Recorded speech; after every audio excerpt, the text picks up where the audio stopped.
shame the ones you do.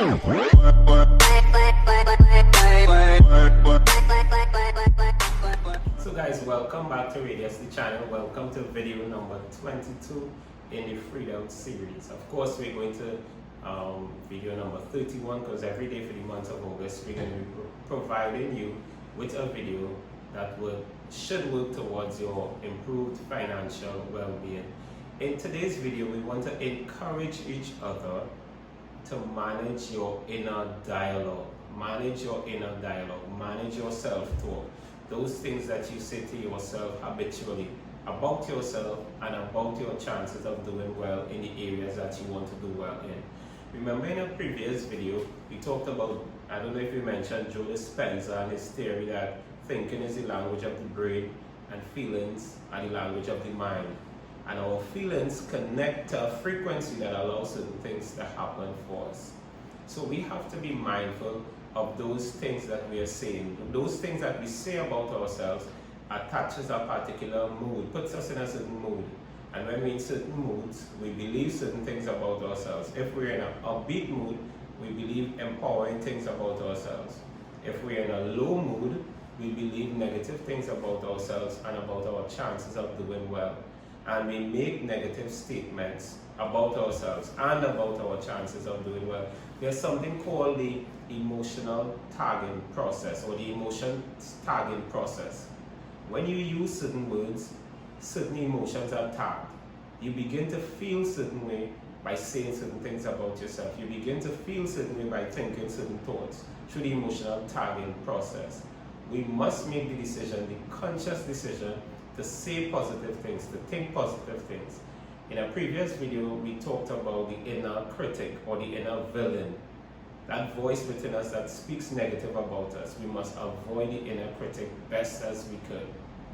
We talked about the inner defender, that voice within us that tries to make excuses.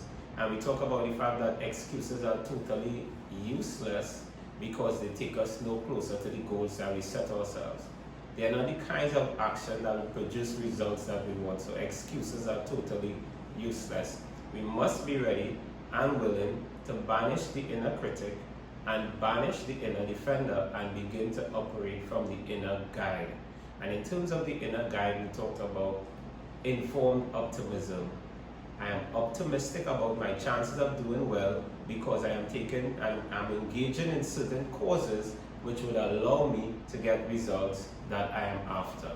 So in operating from the inner guide, we banish the inner critic and the inner defender. And a means by which we can begin to operate from the inner guide more habitually is through cognitive restructuring. And it's just a big term to suggest that we need to pay attention to what we're thinking, restructure the way we think. And there's a 3-step process of implementing cognitive restructuring in your approach. 1, you identify the negative statement that you habitually make. So if you say, for example, I cannot become a millionaire because I don't have the levels of education that I probably should have. Let's just say that's a negative statement that you make. Or if you, let's put it in a different realm. I cannot lose weight because everybody in my family is big bone. Let's say you say that.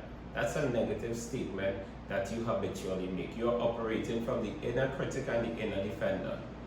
Cognitive restructure asks you now, identify the negative statement, identify the error in logic.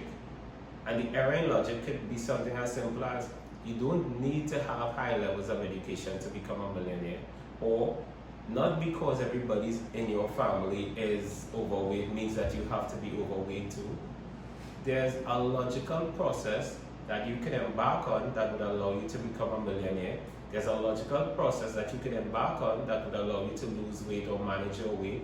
All you need to do is identify the causes that will produce the results that you are after and be prepared to engage in the level of effort that will produce the quality of results that you want.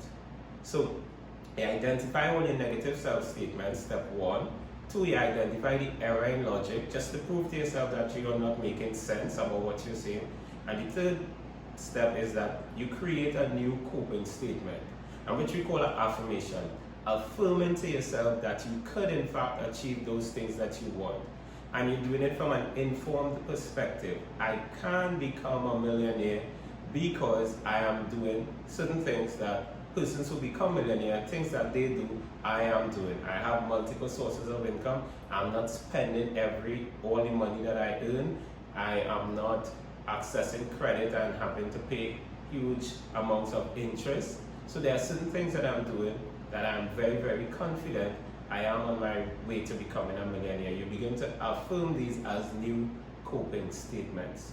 So in this episode, we wanted to invite you seriously to consider managing your inner dialogue.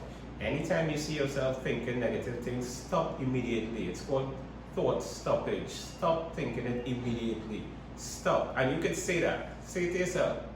Anytime you catch yourself thinking something negative about yourself or about your chances of doing well, you could actually say stop. And you could actually say switch. And switch to a more empowering thought, because a more empowering thought would give us a more empowering feeling, and we will be more encouraged and energized to take action. See you in the next video.